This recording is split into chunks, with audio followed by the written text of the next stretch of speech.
ডিনারে আবার নতুন কি বানাবেন, এটা প্রায় প্রত্যেকেরই প্রবলেম। তাই একদম ঝামেলা ছাড়াই নিরামিষ একটা ঢ্যাঁড়সের রেসিপি আজকে আমি আপনাদের সাথে শেয়ার করব। তারই সাথে থাকবে একটা সহজ পরোটার রেসিপিও। আর শুধু এটা ডিনারে নয়, আপনারা চাইলে কিন্তু এটাকে লাঞ্চ বক্সেও দিয়ে দিতে পারেন। আর এই পুরো রেসিপিটা দেখলেই বুঝতে পারবেন এই রেসিপি দুটো বানানো কতটা সহজ। তাহলে আর দেরি না করে চলুন রেসিপিটা শুরু করা যাক।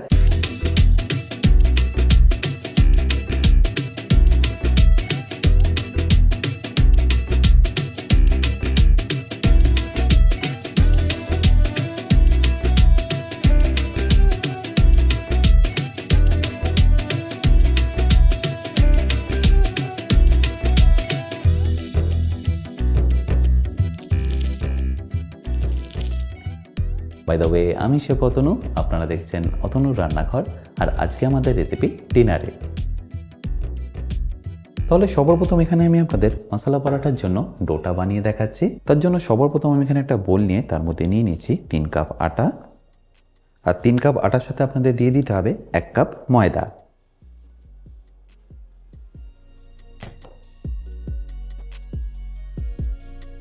আর ময়দাটা দেওয়ার পরে আমি এখানে দিয়ে দিচ্ছি স্বাদ মতো নুন। আর তারই সাথে 1 চা চামচ গুঁড়ো চিনি। এরপর সবশেষে অল্প একটু আজওয়াইনকে এইভাবে হাতে ঘষে অ্যাড করে দিন। এতে দেখবেন এর ফ্লেভারটা একটু ইনক্রিজ হবে। এবার সব ড্রাই ইনগ্রিডিয়েন্টসগুলোকে আমি ভালো করে একবার মিশিয়ে নেব। আর ড্রাই ইনগ্রিডিয়েন্টসগুলোকে একবার ভালো করে মেশানো হয়ে গেলে আমি এখানে দিয়ে দেবো পরিমাণ মতো জল।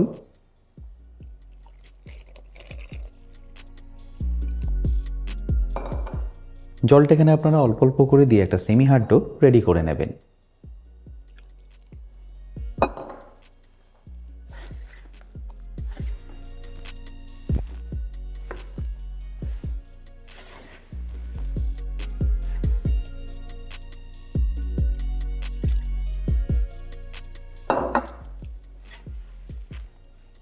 আপনারা চাইলে কিন্তু পুরো আটা দিয়ে ডোটা রেডি করে নিতে পারেন, বাট ময়দা দিয়ে দিলে দেখবেন টেস্টটা একটু ভালো আসে। ডোয়ের টেক্সচারটা দেখে আশা করি নিশ্চয়ই বুঝতে পারছেন এটা আপনাদের এরকমভাবে মেখে নিতে হবে। ব্যাস, এবার এটাকে আমি ভিজে কাপড় চাপা দিয়ে রেখে দেবো 10 থেকে 15 মিনিটের জন্য।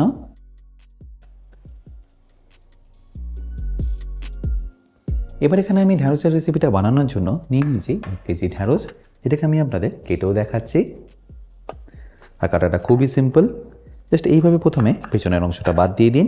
আর তারই সাথে সামনের অংশটা একটু আপনাদের ট্রিম করে নিতে হবে এইভাবে। আর ট্রিম করা হয়ে গেলে এইভাবে আপনারা হাফ করে কেটে নিন। এবারে একইভাবে আমি বাকিগুলো কেটে নিচ্ছি।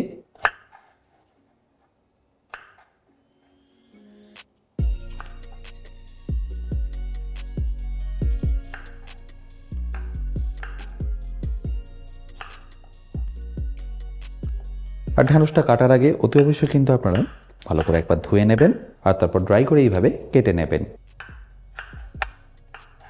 তাহলে নিশ্চয়ই দেখতে পেলেন পুরো ঢ্যাঁড়সটাই আমি এখানে কেটে নিলাম। ঢ্যাঁড়সটা কেটে নেওয়ার পরে একটা মশলা আপনাদের বানিয়ে নিতে হবে। তার জন্য একটা ফ্রাইং প্যান নিয়ে আমি এখানে গ্যাসটাকে অন করে নিচ্ছি। আর গ্যাসটা জ্বালিয়ে নিয়ে আমি এখানে দিয়ে দিচ্ছি 3টে শুকনো লঙ্কা। তারই সাথে নিয়ে নিচ্ছি 1.5 চা চামচ গোটা ধনে, 1 চা চামচ যাবে গোটা জিরে, 1 চা চামচ যাবে মৌরি, আর 1/2 চা চামচ দিয়ে দিন গোটা গোলমরিচ। এরপর সামান্য একটু নুন দিয়ে রেখে ভালো করে ড্রাই রোস্ট করে নিন। এই মশলাটা ছাড়া কিন্তু আপনাদের আর অন্য কোনো মশলা এখানে ব্যবহার করতে হবে না।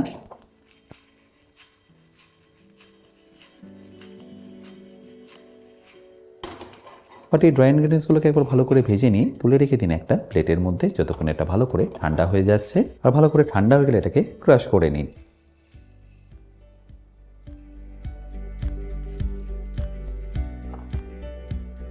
তাহলে এবার আমি আপনাদের মশলা পরোটাটা বানিয়ে দেখাচ্ছি। তার জন্য একটা বোলের মধ্যে আমি নিয়ে নিয়েছি ঘি। আমি এখানে 2 চামচ মতো ঘি নিয়ে নিয়েছি। তার মধ্যে দিয়ে দিচ্ছি অল্প একটু হলুদ গুঁড়ো, তারই সাথে দিয়ে দিচ্ছি সামান্য একটু কাশ্মীরি লঙ্কার গুঁড়ো। এছাড়াও যাবে অল্প একটু জিরে গুঁড়ো, আর তারই সাথে সামান্য একটু ধনে গুঁড়ো।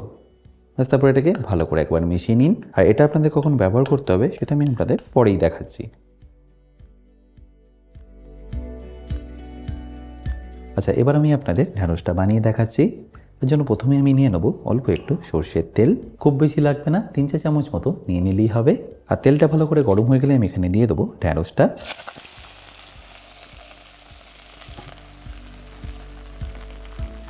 তারপর এটাকে ভালো করে আপনারা ভেজে নিন। আর এটা ভাজার সময় আপনাদের দিয়ে দিতে হবে অল্প একটু নুন আর হলুদ।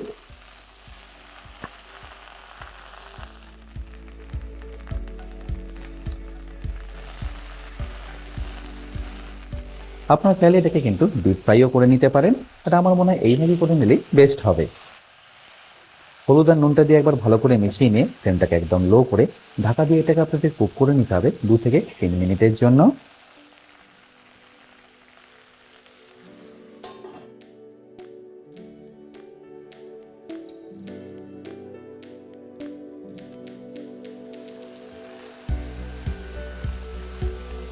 এই স্টেজে কিন্তু ঢ্যাঁড়সটা প্রায় 50 to 60% মতো কুক হয়ে গেছে, তাই এটাকে আমি তুলে নিচ্ছি আর রেখে দিচ্ছি একটা প্লেটের মধ্যে পরে ব্যবহার করার জন্য।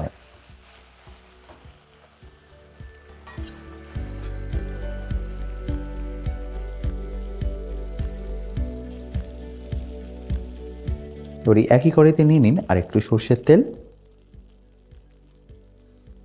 আর তেলটা গরম হয়ে গেলে আমি এখানে দিয়ে দেবো 1 চা চামচ রসুন কুচি, তারই সাথে যাবে 1/2 চা চামচ আদা কুচি, এছাড়াও যাবে কাঁচা লঙ্কা কুচি।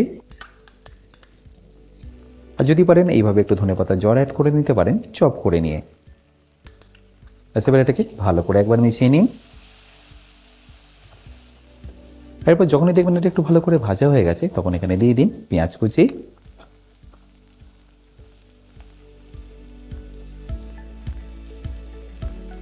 আমি এখানে 2টো মিডিয়াম সাইজের পেঁয়াজকে কুচিয়ে ব্যবহার করলাম।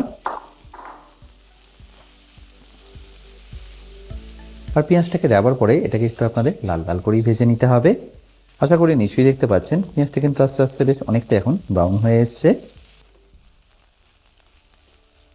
এরপর যখনই দেখবেন পেঁয়াজটা বেশ ভালো করে ভাজা হয়ে গেছে তখন এখানে আপনারা দিয়ে দিন 1/2 চা চামচ হলুদ গুঁড়ো আর 1 চা চামচ কাশ্মীরি লঙ্কার গুঁড়ো। তারপর স্বাদ মতো নুন দিয়ে এটাকে ভালো করে একবার মিশিয়ে নিন। আর ভালো করে মেশানো হয়ে গেলে দিয়ে দিন এখানে টমেটো কুচি। তারপর ফ্লেমটাকে হাই রেখে এটাকে আপনাদের ভালো করে একবার মিশিয়ে নিতে হবে। টমেটোটা দেওয়ার পরে মোটামুটি 3 থেকে 4 মিনিট আপনাদের এইভাবে এটাকে হাই ফ্লেমে কুক করে নিতে হবে। তাতে দেখবেন টমেটোর কাঁচা গন্ধটাও চলে যাবে আর টমেটোটা একদম পারফেক্টলি কুক হয়ে যাবে। এরপর যখনই দেখবেন টমেটোটা ভালো করে কুক হয়ে গেছে তখন এখানে দিয়ে দিন ঢ্যাঁড়সটা।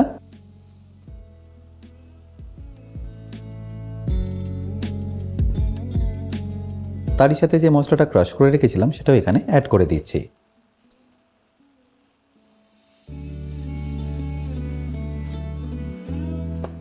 আর মশলাটা দেওয়ার পরে এটাকে একবার ভালো করে মিশিয়ে নিয়ে ঢাকা দিয়ে কুক করে নিন 2 থেকে 3 মিনিটের জন্য। আচ্ছা, এখানে বলে রাখি, আপনারা যারা অতনু রান্না করে ইউটেন্সিলগুলো কিনে নিতে চাইছেন, লিঙ্ক আমি ডেসক্রিপশন বক্সে দিয়ে রেখেছি। অ্যামাজন থেকে সেটা আপনারা ইজিলি কিনে নিতে পারবে। এবার ফাইনালি 2 থেকে 3 মিনিট পরে আমি আপনাদের ঢাকাটাকে সরিয়ে দেখাচ্ছি। দেখুন ঢ্যাঁড়সটা এখানে কিন্তু এখন পারফেক্টলি রেডি। এবার আমি ফাইনালি এটাকে ফিনিশ করব অল্প একটু বিট নুন, তারই সাথে অল্প একটু চাট মশলা, এছাড়াও লাগবে অল্প একটু ধনেপাতা আর সবশেষে সামান্য একটু লেবুর রস।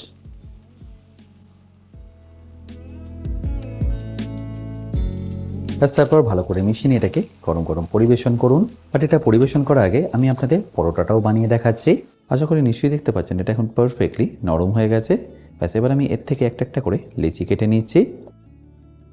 আর এপাশে দেখুন লিচিটা আমি এখানে রেডি করে নিয়েছি। এবার একে একে আমি আপনাদের বেলেও দেখাচ্ছি। আর বেলার আগে আমি অল্প একটু এখানে ময়দা স্প্রেড করে নেব। আর ময়দাটা ছড়িয়ে নেওয়ার পরে এটাকে আপনাদের একটু গোল করে বেলে নিতে হবে।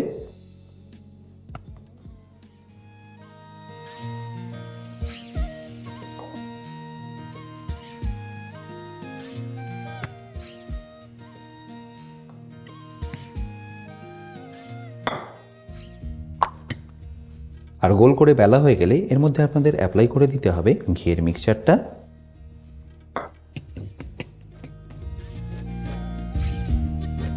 এটা কিন্তু আপনাদের খুব বেশি অ্যাপ্লাই করতে হবে না, অল্প একটু দিয়ে দিলেই হবে।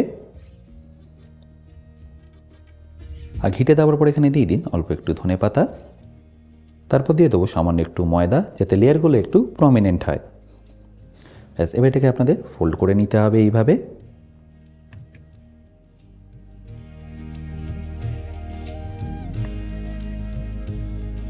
এবার এটাকে আপনারা বেলে নিন।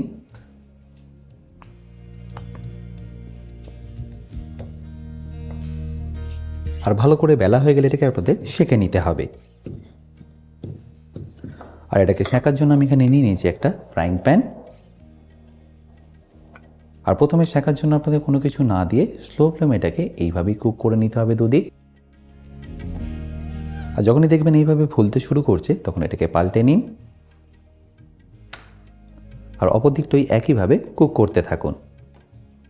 একটা পরোটা কুক করতে আপনাদের মোটামুটি সময় লেগে যাবে 2 থেকে 3 মিনিট মতো।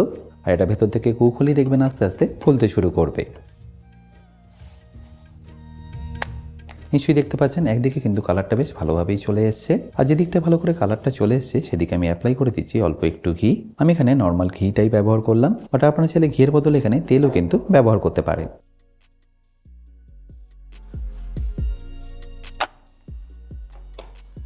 আর তারপর পাল্টে নিয়ে অপর দিকে আমি অল্প করে ঘিটা অ্যাপ্লাই করে দিচ্ছি।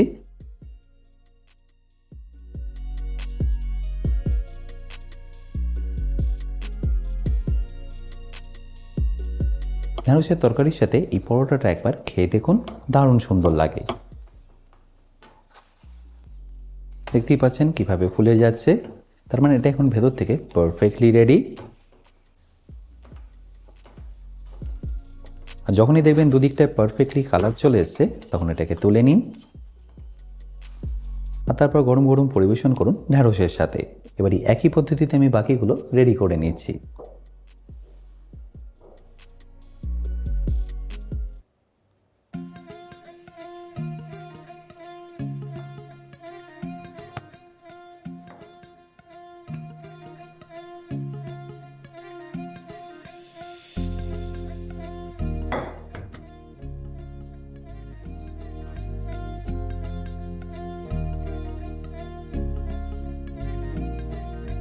আচ্ছা, এখানে বলে রাখি, আপনারা যারা এখনও আমার অতনু রান্নাঘরের অ্যাডভান্স কুকিং কোর্সটা নেননি তারা নিয়ে নিতে পারেন আমার নিজস্ব ওয়েবসাইট www.otonurannakar.com থেকে। এই কোর্সটা মেনলি রেস্টুরেন্ট স্টাইল খাবারের ওপর। রেস্টুরেন্টে কি গ্রেভি বা কি সস বানিয়ে রাখে যার জন্য আপনাদের 10 থেকে 15 মিনিটের মধ্যেই এই খাবারটা পরিবেশন করতে পারে, সেই সব কিছু আমি শিখেছি এই অ্যাডভান্স কুকিং কোর্সে। এই কোর্সের লিঙ্ক আমি যদিও ডিসক্রিপশন বক্সে দিয়ে রেখেছি, তাও বলে রাখি কিন্তু যদি আপনাদের কোনো রকম অসুবিধা হয় আমার সাথে এই হেল্পলাইনে যোগাযোগ করতে পারেন।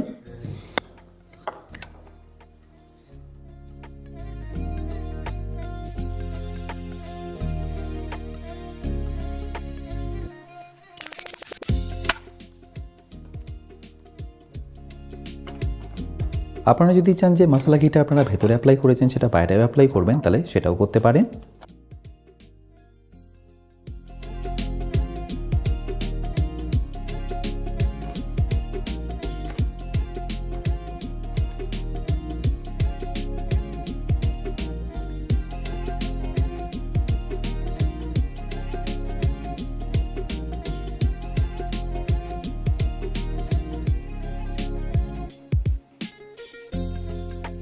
আর তারপর উল্টে পাল্টে দুদিকটাই আপনাদের ভালো করে কুক করে নিতে হবে।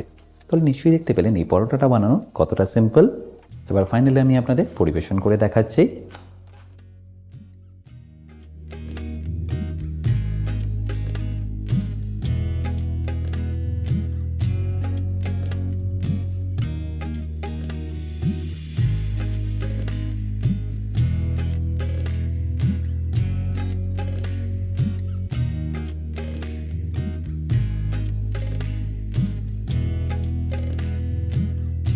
আশা করি সম্পূর্ণ রেসিপিটা আপনাদের নিশ্চয়ই ভালো লেগেছে। আর যদি ভালো লেগে থাকে অতি অবশ্যই কিন্তু আমাকে কমেন্টে জানাতে ভুলবেন না। বাই দ্য ওয়ে, আমি শেফ অতনু, আপনারা দেখছিলেন অতনুর রান্নাঘর। দেখা হচ্ছে আপনাদের সাথে একটা নতুন রেসিপি নিয়ে নেক্সট এপিসোডে। ভালো থাকবেন, সুস্থ থাকবেন।